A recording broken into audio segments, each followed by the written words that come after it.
자, 사물이 어떤 상태에서 다른 상태로 변화되는 것, 이것을 우리는 변화다 이렇게 말합니다. 즉, 이 상태에서 다른 상태로 이제 이행되는 것을 말하는 겁니다. 예를 들어서 물이 얼음이 된다, 이때도 우리는 변화다라는 말을 쓰지요. 그래서 사실 이 변화라는 말을 우리가 알고는 있지만 이 변화의 삶을 살아가는 것은 그렇게 쉽지 않습니다.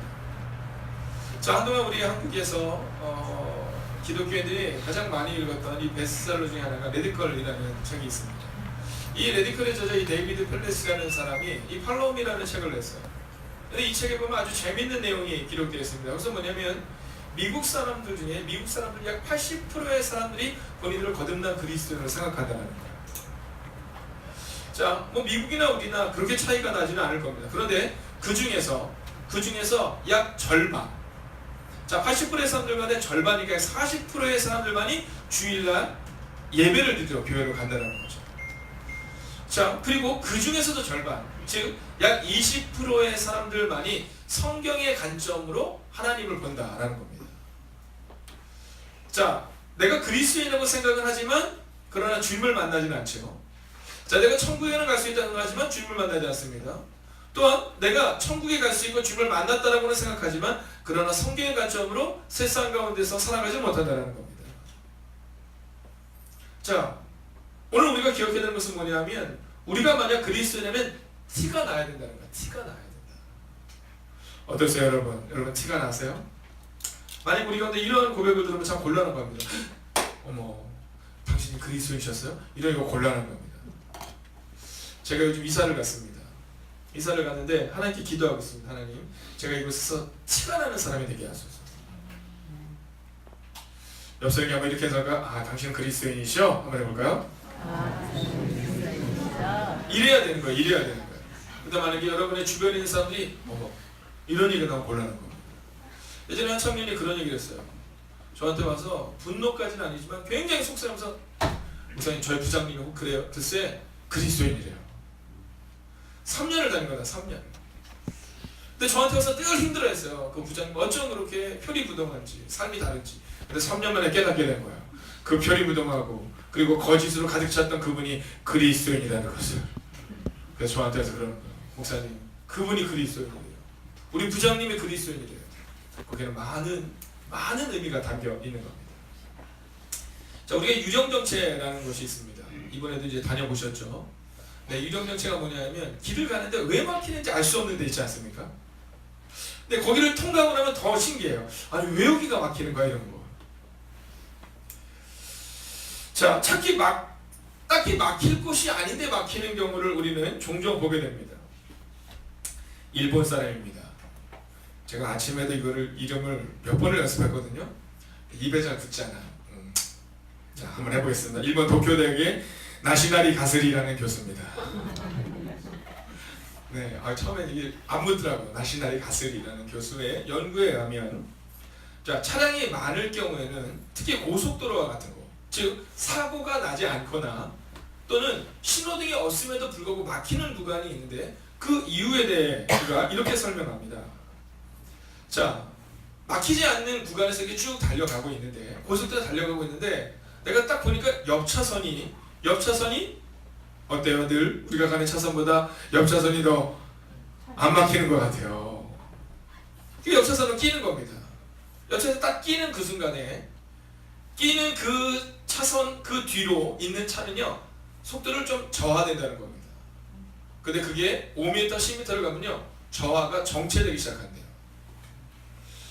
자, 그럼 또 어떻게 됩니까? 이 차들은 우리 차가 막혀요, 안 막혀요? 네, 막히는 것 같아요. 그럼 또 어떻게 합니까? 네, 옆 차선으로 가는 겁니다. 그 옆 차선을 뛰는 그 순간에 그 차는 시속 60으로 달렸다면 그 다음 차는 시속 55 정도 늦춥니다. 그럼 그 뒤는 50, 40 이래서 정체가 일어난다는 거죠. 이걸 뭐라고 말하냐면 유령정체라고 말하는 겁니다. 이유가 없는 정체. 자, 그러면서 이 나시나리 가스리라는 이 일본인 교수는 뭐라고 얘기하냐면, 자, 앞에 큰 문제가 없을 때는 자기 차선대로 갈 때 정체가 일어나지 않는다라는 겁니다. 자, 이것을 우리의 모습으로 한번 대입해 볼까요? 자, 교회에서 왜 큰 소리가 나고 왜 문제가 일어납니까? 네, 내가 가는 길이 아니라 다른 사람 사이로 끼어드는 겁니다. 자, 다른 사람에게 한마디를 하는 겁니다. 근데 그게 증폭되는 거죠. 여러분, 사람들은요, 누군가가 나에게 이렇게 지적을 할 때 받아들이는 것은 생각되지만 마음속에 그것을 꼭 가지고 있습니다. 제가 6개월 전쯤에 말씀드렸는데요, 이 방세옥이라는 저희 제자가 있었어요. 이 제자가 있는데 얘가 아주 똑똑했습니다. 아주 똑똑해서 어느 날 신학교를 간다더라고요. 근데 이 친구가 중학교 1학년 때 얘기입니다. 우리 전도사님께서 딱 처음 오셨는데 이 방세옥이라는 아이가 어디 앉았냐면 성가대에 앉아 있었어요. 그때는 중고등부가 성가대가 있었거든요. 성가대가 있는데 뭐 아이들 여러분 어떻습니까? 종종 졸잖아요.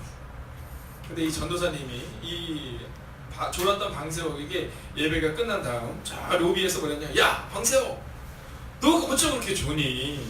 너 어쩜 그렇게 좋니? 정신을 차려야지, 이렇게 얘기해요. 문제는 그 다음에 발생했습니다. 전도사님이 앞에서 이제 성도님들과 인사를 쫙 나누고 있는 거예요. 아, 네, 안녕하세요. 근데 성가대에 있던 방세옥이 마구 뛰어내려가더니 그 전도사님에게 이렇게 얘기했습니다. 전도사님, 오늘 전도사님 조는 거 제가 다 봤어요.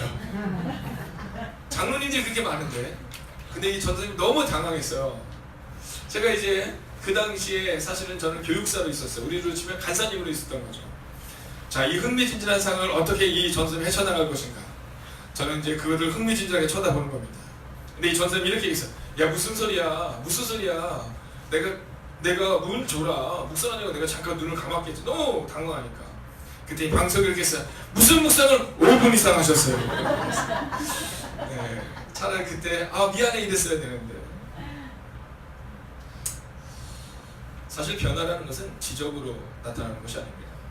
변화는 보고 따라가는 겁니다. 여러분, 도제교육이라는 말이 있습니다. 그게 뭐냐 하면 우리가 누군가를 이렇게 키워낼 때 한꺼번에 공장에서 찍듯이 만들어내는 게 아니라 한 사람 한 사람을 1대1로 만들어내는 거, 이걸 도제교육이라고 하죠. 여러분, 예수님을 따라다녔던 사람들이 약 5천 명입니다. 남자만. 그러면 여자분들과 아이들까지 하면 2만 명이 따라다니는데 주님은 그들과 일하지 않으셨어요. 아주 소수의 사람들과 일했습니다. 이유는 단순하고 명료합니다. 변화는 쉽게 일어나지 않기 때문이에요. 여러분, 굴죽은 모기가 쉽습니다. 예수님이 기적을 행할 때 5천 명이 오는 것은 쉬워요. 그런데 중요한 것은 뭐냐면 변화를 일으키는 것은 어렵다는 거예요. 오늘 우리 가운데 이 변화의 헌신에 동참하는 한 사람을 통해 변화의 헌신에 동참했던 그 단 12사람, 정확히는 11사람의 출발을 통해 그리스도의 복음이 전 세계 열방으로 흩어졌던 것처럼 오늘 우리 가운데 그 변화의 헌신이 요구되고 있다라는 것입니다. 사랑하시는 여러분, 옆에 있는 분에게 한번 이렇게 선포하십시오. 오늘 당신을 통해 당신의 가정에 그리고 우리의 교회 가운데 변화가 일어날 것입니다. 선포할까요? 오늘 당신을 통해 당신의 가정에 우리의 교회 가운데 변화가 일어날 것입니다. 여러분, 두 군데만 변화가 일어납니다. 하나님이 만들었던 공동체는요, 딱 두 개입니다. 하나는 가정이고 하나는 교회예요. 만약에 교회 가운데 변화가 일어나지 않는다, 교회에서 우리가 변화를 경험하지 않는다, 그러면 우리의 가정 가운데 변화가 일어나는 건 어렵습니다. 유대인들은 늘 세 가지의 변화가 필요하다고 얘기합니다. 아이들을 키우기 위해서 첫 번째는 뭐냐 하면 회당, 지금으로 치면 교회입니다. 두 번째는 학교입니다. 세 번째는 가정입니다. 자, 유대인들은 늘 뭐라고 이야기를 했냐면 학교와 그리고 회당과 그리고 가정, 이 세 가지가 바로 서지 않으면 그 위에 있는 우리 아이들이 바로 자라날 수 없다라고 말하는 겁니다. 그만큼 우리가 기억해야 되는 것은 바로 우리의 교회와 또한 우리의 가정을 위해, 그리고 마지막으로 이제 2018년부터는 우리의 학교를 위해 기도해야 한다라는 겁니다. 목사님, 저는 아이들이 없는데요? 아니, 그렇지 않아요. 여러분, 기억하십시오. 지금 우리 가정에 초등학교 아이가 없으니까 나는 뭐 학교를 위해서 기도할 필요가 없다가 아니라 우리가 이 부산 초등학교를 위해서 기도할 때 언젠가 우리의 자녀들이, 우리의 교회에 속한 다음 세대들이 그 학교에 들어가게 되어 있어요. 변화. 오늘 여러분과 저는 이 변화에 대한 말씀을 보려고 하는 것입니다. 자, 그런데 오늘 본문에는 이 변화에 대해 세 사람의 이름이 나옵니다. 세 사람의 이름. 자, 먼저 한번 4절의 말씀을 같이 한번 읽어보겠습니다. 함께 읽을까요? 시작.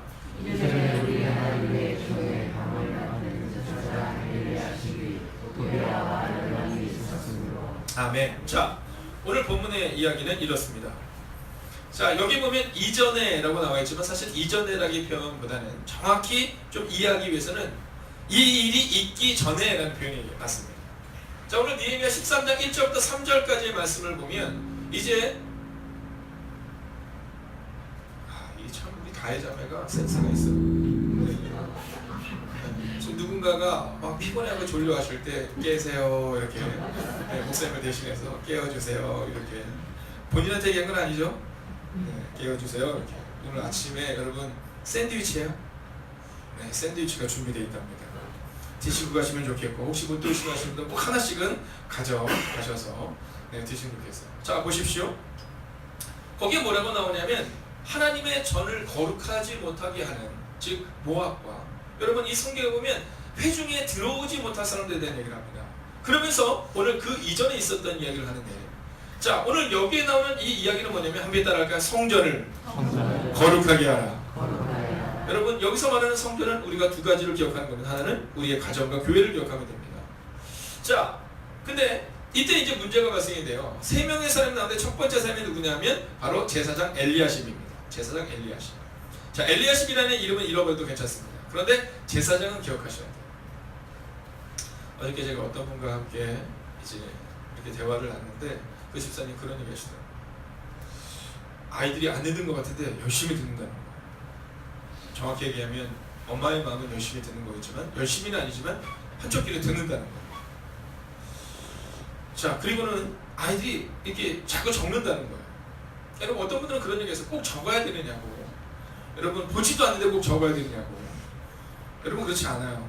여러분 적는 것이 우리 아이들에게서 참 중요할 수 있습니다. 또 어떤 아이들은요 집중해서 듣는 것으로 은혜를 받는 경우도 있어요. 자 사람마다 다릅니다. 그렇기 때문에 우리 마음 가운데 적는 것이 좋다 적지 않는 것이 좋다고 말할 수는 없지만 여러분 중요한 것은 뭐냐면 집중하셔야 됩니다. 집중의 하나님의 은혜가 우리를 간통해요. 한번 옆에 사람에게 선포하겠습니다. 당신을 말씀이 간통해야 합니다. 당신을 말씀이 간통해야 합니다. 여러분 제가 데이비드 플레스에 대해서 얘기했지만 많은 사람들이 그리스도인을 표현하지만 성경의 관점을 가지고 살아가는 사람은 20%가 채 되지 않아요. 자 그러면 우리나라는 어떨까요? 네 별로 다를 바가 없을 겁니다. 자 제가 왜 이야기를 하느냐면 오늘 이 제사장 엘리야십이라는 사람이 바로 그런 사람입니다. 말씀이 자기를 간통하지 않았다는 거예요. 흉내를 냈던 사람입니다. 자 이 느헤미야가 이제 예루살렘 성벽을 재건합니다.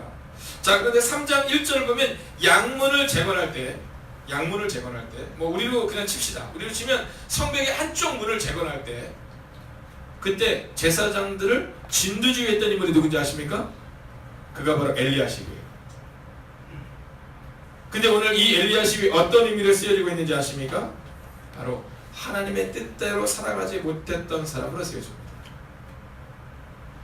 저는 오늘 이 제사장 엘리야십의 이야기를 여러분에게 전해드리면서 오늘 우리가 함께 잊지 말아야 될 첫 번째 스텝을 말씀드리려고 합니다. 그것은 끝까지 충성하는 사람이 되셔야 한다는 겁니다.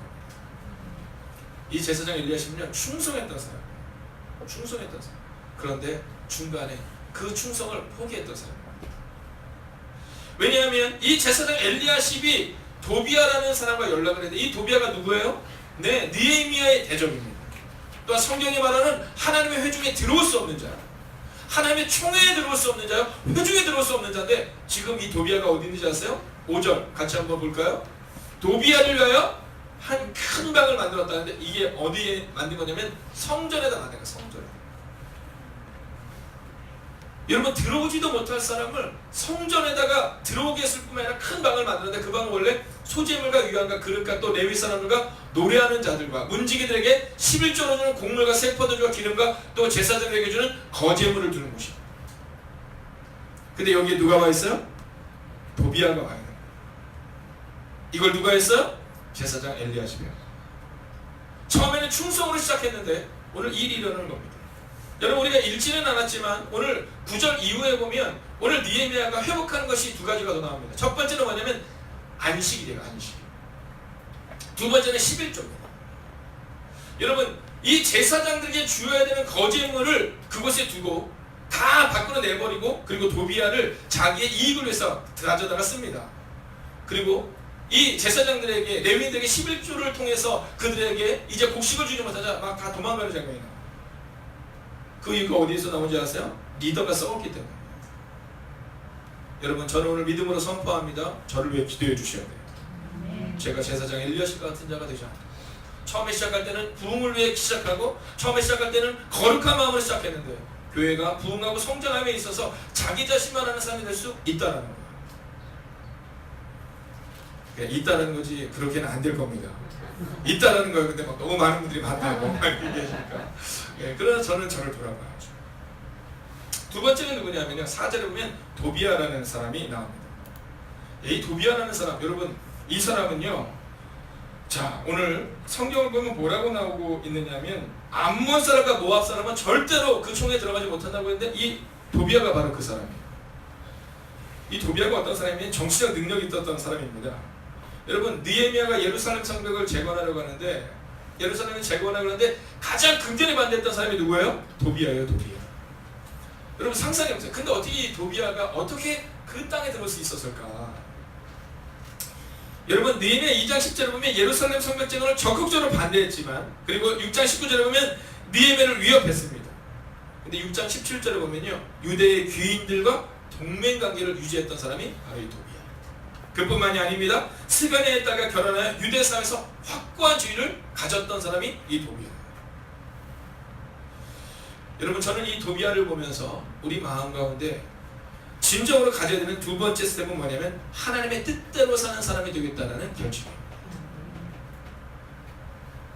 도비아는 흉내는 낸 거죠. 여러분 모압 사람이고 암몬 사람이었음에도 불구하고 이거 흉내는 낸 겁니다. 어떤 흉내?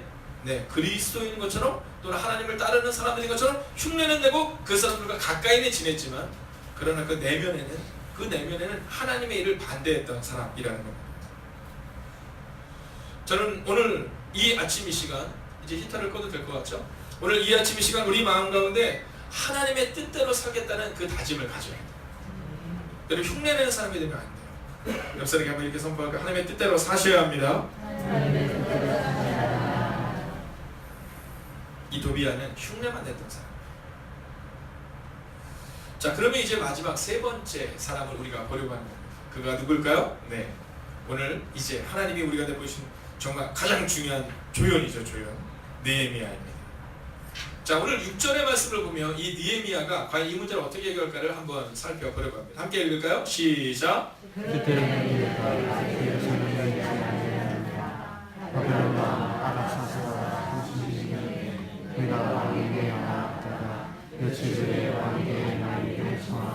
아멘. 자, 오늘 이 느헤미야와 같은 사람이 되어야 되는데 느헤미야 같은 사람이 되는데 이 느헤미야는 어떤 사람이었느냐? 바로 존재감 있는 사람이었다는 겁니다. 할렐루야. 여러분 저는 여러분이 교회에서 존재감 있는 사람이 되시기를 원합니다. 여러분 느헤미야는요 제사장은 아니었어요. 역할이 좀 달랐죠. 그러나 느헤미야는요 평신도 지존에서 확고한 존재감을 가지고 있는 사람이었다는 겁니다. 자, 오늘 보세요. 자, 오늘 이 도비아와 이 엘리야십의 이 문제가 왜 발생되느냐면 내가 예루살렘에 있지 아니하였기 때문이다라는 거예요. 내가 그곳에 있지 않았기 때문에. 여러분 저는 여러분이 존재감 있는 사람이 되기를 원해요. 여러분 그가 있으면 문제가 해결된다. 여러분 모세 어때요? 어떤 한 사람입니까? 모세가 있으면 홍해가 갈라진다. 여러분 다윗 어떻습니까? 다윗이 있으면 골리앗이 넘어진다. 여러분 요셉 어떻습니까? 모든 믿음의 사람들의 공통점이 뭐냐면 존재감 있는 사람이었다는 겁니다. 여러분 무리가 되지 마십시오. 제자가 되십시오. 5,000명의 사람들이 무리들로 우르르 따라다닌다고 해서 그들간의 능력이 나타나는 것이 아니라 예수님의 제자도 살아냈던 12명의 제자들, 소수의 사람들, 그들이 바로 그 존재감 있는 사람들이 하나님의 나라를 세웠다라는 거예요. 근데 여기서 잊지 말아야 되는 게 있어요. 여기서 내가라는 표현은 뭐냐면요, 교만의 마음의 내가가 아닙니다. 여러분 이 느헤미야의 출발 기억하시죠? 느헤미야가 처음 예루살렘 성벽을 재건하려고 했을 때 뭐부터 시작해요? 기도부터 시작했어요. 누구에게? 하나님에게. 여러분 여기서 말하는 내가라는 표현은 교만한 마음의 내가가 아니라 하나님께 기도하고 하나님의 뜻대로 살기로 다짐했던 내가 없으니까. 여러분 하나님께서 내 길을 인도하셨다라고 고백하는 내가 없으니까 라고 기록하고 있다는 거예요. 여러분 사무엘의 고백을 보십시오. 내가 기도하기를 쉬는 죄를 범치 않겠다 이렇게 말해요. 저는 여러분들이 이 교회 또한 여러분의 가정 가운데 문제를 해결하는 한 사람이 될 줄로 믿습니다. 아멘. 우리가 기도할 때마다 자신을 위해서 늘 기도하게 합니다. 어떤 분이 저한테 물으시더라고요. 목사님, 자신을 위해서 기도하는 것보다는 공동체를 위해서 기도하는 것이 좋지 않습니까? 그때마다 제가 말씀드려요. 아닙니다. 자신을 위해서 먼저 기도해야 합니다. 왜냐하면 내가 먼저 바로 서지 않으면 문제가 발생됩니다. 목사가 바로 서고 장로가 바로 서고 권사가 바로 서고 집사가 바로 서지 않으면 교회에 문제가 발생하듯이 내가 먼저 바로 서야 합니다. 근데 또 종종 그런 경우가 있어요. 목사님, 그런데 하나님께서 제게 공동체를 위한 기도, 이웃을 위한 기도를 하게 했어요. 네, 예수님도 그러셨습니다. 그럴 때는요, 여러분 주변에 있는 분들에게 나를 위해 기도해달라고 기도의 부탁을 하시면 됩니다. 내가 다른 사람들을 위해 기도하는 것만큼 하나님이 이미 나를 위해 기도하기를 쉬지 않을 사람들을 예비하고 계시다는 거예요. 아마 어저께 저녁에 평창 올림픽에 있었던 한 가지의 사건이 국민들의 마음을 좀 약간 어렵게 하고 좀 아쉽게 했던 사건이 있습니다. 그게 뭐냐면 우리 여자 대표 선수의 팀추월이었어요. 아직 그것이 어떤 결론이 나냐는 알 수 없지만, 그렇기 때문에 우리가 함부로 비난하는 것은 좋지 않습니다. 아직 올림픽이 끝나지 않은 상태이기 때문에. 그러나 그것에서 우리가 한 가지는 기억해야 되는 것이 있습니다. 그것은 뭐냐면 함께 가야 한다는 거예요. 함께 가야 된다. 여러분, 이 팀추월이라는 경기는 뭐냐면 앞에 3명이 달리는데 맨 앞에 있는 사람이 일찍 들어갔다고 해서 의미가 없어요. 두 번째 사람은 의미가 없어요. 그러면 누가 들어가야 돼요? 마지막 사람의 점수가 거기에 기록이 되는 거예요. 그런데 어떻게 하다 보니까 두 번째 사람과 첫 번째 사람은 맨 앞으로 일찍 들어갔는데, 근데 맨 나중에 들어가는 사람이 좀 늦게 들어가는 상황이 발생하게 된 거예요. 자, 거기에 대해서 설왕설래 여러 가지 이야기가 있습니다. 그들이 밝히기 전에는 그냥 보면 되는 겁니다. 그러나 한 가지 아쉬웠던 점은 함께 갔으면 얼마나 좋았을까라는 겁니다. 여러분, 그때 만약에 앞장섰던 두 사람 중에 한 사람이라도 맨 뒤에 서 있는 그 노선현 선수를 함께 데리고 가면 어땠을까 하는 아쉬움이 우리 가운데 있다라는 거죠. 여러분, 우리가 감동받는 것이 무엇입니까? 여러분, 스포츠에서 우리가 감동받는 것이 꼭 금메달입니까? 아니에요. 이번에 이상호 선수가 은메달 받은 것은 너무너무 감동했습니다. 여러분, 봅슬레이 선수들이 5위, 6위, 여러분 메달을 받지 못했거든요. 그러나 우리 모두가 감동했어요. 여러분, 4년 전에 감동했던 선수들이 지금 올해 금메달을 받을 수도 있는 거예요. 여러분, 지금 우리의 다음 세대 또한 마찬가지입니다. 여러분, 우리 다음 세대 가운데 딱 봤을 때 오늘 내 마음에 들지 않을 때가 있어요. 너무 아쉬울 때가 있어요. 여러분, 걱정하지 마십시오. 만약 여러분이 바로 서 있으면 하나님은 분명히 여러분의 자녀들을, 우리 교회의 다음 세대를 하나님이 세우실 것입니다. 여러분, 그래서 내가 중요한 거예요. 오늘 이 니엠에게는 이 거룩한 존재감이 있을 뿐만 아니라 또한 두 번째 은혜가 있었습니다. 그것은 뭐냐면 거룩한 열심입니다. 8절 같이 한번 읽어볼까요? 함께 있습니다. 시작. 내가 주님을 의심하여 도리아의 세간을 그 방 밖으로 다 내어 던지고. 아멘. 오늘 본문을 보면 뭐라고 하냐면 힘이라는 표현이 나옵니다. 자, 이 근심하다라는 이 표현은요, 원어적인 표현을 보면 이 마음속에 분노가 있다 또는 화가 난다 뭐 이런 표현이 되어 있어요. 그래서 어떤 성경은 내가 너무 화가 나서 뭐 이런 표현을 쓰기도 합니다. 자, 그런데 이 부분을 우리가 어떻게 볼 수 있냐면 거룩한 분노요, 거룩한 열심이다라는 겁니다. 여러분, 착각하지 마십시오. 여러분, 교회에서 함부로 분노하지 마십시오. 여러분, 예수님은요, 예수님의 일생 가운데 딱 한 번 분노하셨어요. 언제요? 성전에서 기도하는 그 기도의 자리를 장사치들의 터전으로 만들었을 때. 여러분, 모세는요, 온 지면에 어떤 사람보다도 승했다라고 말해요. 온유함이. 자, 그럼에도 불구하고 그가 딱 한 번 있었어요. 네, 그를 왕이냐라고 이야기할 때 나는 왕이 아니라 하나님 나라의 제사장이 아니라 나는 바로 하나님 나라의 백성이다라고 고백할 때, 예수님 말씀하시죠. 나는 마음이 온유하고 겸손하니. 근데 그 예수님이 그 모세가 딱 한 번 화를 낸 적이 있어요. 그때 언제요? 바로 성전을 더럽힐 때입니다. 오늘 이 니에미아가 딱 한 번 거룩한 분노를 바라는 장면이 나옵니다. 그게 언제예요? 바로 오늘 이 장면이다라는 겁니다. 하나님을 향한 열심, 하나님을 향한 열심. 여러분, 잊지 마셔야 돼요. 하나님을 향한 열심. 여러분, 어떤 사람들이 종종 그렇게 얘기해요. 예수님도 화를 내셨어요. 아니, 예수님 화를 내지 않으셨어요. 여러분, 정말 거룩한 열심은 뭐냐면 끝까지 참아내는 사람입니다. 그리고 오늘 이 니에미아처럼 하나님을 위해 온 정성을 다하는, 심히 근심하여 하나님의 나라를 생각해 내가 견딜 수 없는 마음으로 나아왔다. 이 표현이 여기 나와 있다는 거예요. 그리고는요, 그가 어떤 일을 하는지 아세요? 9절 우리가 마지막으로 읽겠습니다. 함께 했습니다. 시작. 영원하여 그 밤을 정결하게 하고 하나님의 전에 그와 소재와 유하를 다시 그리로 영원합니다. 아멘. 할렐루야. 여러분, 이 거룩한 열심이 이제 하나님께서 예루살렘에서 했던 그 성전을 다시 한번 거룩하게 만듭니다. 여러분, 저는 우리 행복의 교회가 이 거룩한 변화를 이루는 한 해가 될 것을 확신합니다. 여러분 하나님의 선포가 우리 가운데 기록하고 있어요. 예루살렘 성벽을 재건했을 뿐만 아니라 성전을 거룩하게 하는 이 니에미아의 변화. 여러분 그것은 바로 이 변화의 헌신이 니에미아가 있었기 때문이라는 겁니다. 저는 여러분이 있음으로 여러분의 가정이, 여러분이 있음으로 여러분의 교회가 변화가 나타날 줄로 믿습니다. 여러분이 있음으로 우리 행복의 각한 교회는 분명히 변화하게 될 것입니다. 오늘 하나님은 우리 가운데 한 사람을 찾고 계세요. 그가 누굽니까? 니에미아와 같은 사람입니다. 여러분 티가 나는 사람이 되어야 돼요. 티가 나는 사람. 여러분 안디옥 교회를 향해서 성경은 뭐라고 말하면 크리스티아노스. 여러분 그리스도에게 속한 사람들이 모인 교회다 이런 표현을 했어요. 여러분 그 이전에는 이 그리스도인이라는 표현이 전혀 없어요. 그런데 안디옥 교회에 모였던 그 성도들을 통해서 드디어 그리스도인이라는 이름이 나온 거예요. 여러분 누가 정해준 거죠? 우리가 얘기한 게 아니에요. 네, 저는요 언제가 제일 부끄럽냐면 저는 목사 박충입니다. 이때가 참 부끄러워요. 네, 저를 드러내야 할 때가 참 부끄러워요. 그게 아니라 사람들이 저를 당신은 뭔가 다르군요. 교회 다니셨구나. 이런 고백을 저는 받기로 합니다. 여러분 오늘 니에미아를 보십시오. 누구와 가장 닮았는지 아세요? 예수님과 가장 닮은 사람입니다. 여러분 예수님과 닮은 이 니에미아가 그리고 다윗이 모세가 하나님 나라의 거룩한 변화를 이루었다라는 것이죠. 여러분 제가 이 다음에 꿈꾸는 게 있어요. 그게 뭐냐면 여러분 그 자식들이 있잖아요. 근데 부모가 제일 좋을 때가 언제라고 얘기해요? 네, 맞아요. 자식이 부모 닮았다는 때 참 좋다면서요. 네, 사실 그렇잖아요. 자식 닮았다면요, 이 남자분들이 여기 딱 가가지고 목욕탕 딱 갔는데 아이를 데리고 목욕 딱 갔는데 아들이에요. 아이고 붕어빵이네. 그럼 되게 좋아합니다. 네, 그런 거예요.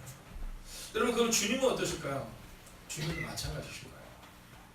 저는 이 다음에 꿈이 한 가지 있습니다. 그것은 뭐냐면 제가 이 다음에 천국에 딱 가는 거예요. 천국에 딱 가는데 만약에 하나님이 저한테 만약에 이렇게 말씀하면 준기야, 준기 목사나 네가 나를 꼭 닮았구나. 네가 변화를 이루어냈구나. 여러분 그리고 저는 또 꿈꾸는 게 있어요. 그것은 뭐냐면 우리 성도님들이 주님 앞에 딱 갔을 때 성도님들한테 주님이 이렇게 말씀하셔요. 나의 사랑하는 아들아, 나의 사랑하는 딸아, 네가 네 가정을 변화시켰고 그리고 네가 섬기는 너의 교회를 변화시켰구나. 내가 그랬던 것처럼 너도 그랬구나. 여러분 사람들은 이 니에미아를 이야기할 때 그는 강한 사람이었다 이렇게 말합니다. 근데 사실 실상은 그렇지 않아요. 니에미아 가운데 근심이 있었고 걱정이 있었습니다. 여러분 오늘 우리의 가정을 향한 변화를 기대하고 꿈꾸지만 변화하지 못하는 우리의 가정과 자녀들을 향한 그 두려움이 우리 가운데 있음을 고백하게 됩니다. 여러분 걱정하지 마시고 두려워하지 마십시오. 오늘 니에미아가 있음으로 인하여 예루살렘 성벽이 재건되고 예루살렘 성전이 깨끗함을 얻었던 것처럼 우리가 있음으로 우리의 가정과 우리의 교회가 바뀌는 은혜가 임하게 될 것입니다. 한 가지 기도 부탁을 드리기를 어저께 이제 김효성 원사님께 연락이 왔어요. 어떤 연락이었냐면 저희 먼 사촌 이모님이세요. 김학분이라는 분이십니다. 근데 이분이 연락이 온 거예요. 이 자궁 쪽에 암이 좀 발생이 돼서 그 수술을 좀 이렇게 제거해야겠다. 그래서 딱 드러냈는데 알고 보니까 이미 골육 쪽으로 다 퍼진 거예요. 그래서 수술하려고 열었다가 다시 다 닫은 겁니다. 오랫동안 기도하셨어요. 한 20년 이상 기도하셨어요. 복음을 전해 듣게 해달라고. 만날 때마다 얘기하는 거죠. 뭐 예수님을 영접해야 돼요. 예수님 영접해야 돼요. 아이 언니 알았어. 내가 다 중에. 뭐 들었고 알았어. 언니 열심히 다니고 나 위해서 기도해 좀 이렇게 가는 거죠.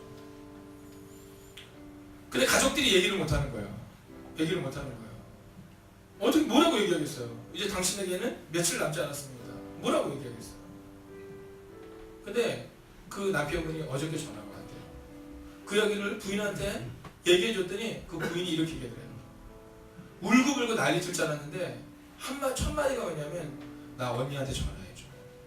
그래서 세례 받고 그리고 예수님 영접하고 그리고 나 하늘나라로 감격했어. 이렇게 얘기했더라고요. 여러분 변화라는 것은 우리의 힘으로 이루어지는 게 아니에요. 저는 오늘 성직 형제가 주의 은혜를 생각해보라 하늘보다 높고 너무 은혜가 되는 거예요. 여러분 누구는 암인데 나는 건강하니까 은혜가 되는 것이 아니라 내가 주님을 먼저 만났다는 게 너무 은혜가 되고 그리고 내가 언제가 될지 모르는 그 한 사람들을 향해서 나아가야겠다는 마음이 들어요. 사랑하신 여러분 그래서 일정 중에 일정을 쪼개서 이제 목요일 혹은 내일 이제 충주로 갔다 오려고 합니다. 사랑하신 여러분, 우리 한마디가 변화를 분명히 일으킬 것입니다. 그리고 하나님이 하실 거예요. 이번 주일날도 여러분과 함께 은혜를 나눴지만 여러분 노아의 방주에 문을 닫아주신 분은 하나님이세요. 우리가 아니다라는 거죠. 여러분 우리의 변화도 마찬가지예요. 여러분 착각하지 마십시오. 내가 변화를 일으켜야지. 아니요. 하나님이 함께 하시는 내가가 되지 않으면 어떤 변화가 나타나지 않습니다. 오늘 우리가 그 하나님을 바라보며 이렇게 기도하기를 원해요. 하나님, 내가 그 변화를 일으키는 사람 되기를 원하는데 내가의 교만의 내가가 아니라 하나님이 함께 하시는 내가, 기도하는 한 사람의 내가, 그리고 변화를 일으키는 내가 될 수 있게 해달라고 여러분 이 시간 먼저 우리 자신을 위해 우리가 합심으로 기도하며 나아가겠습니다. 함께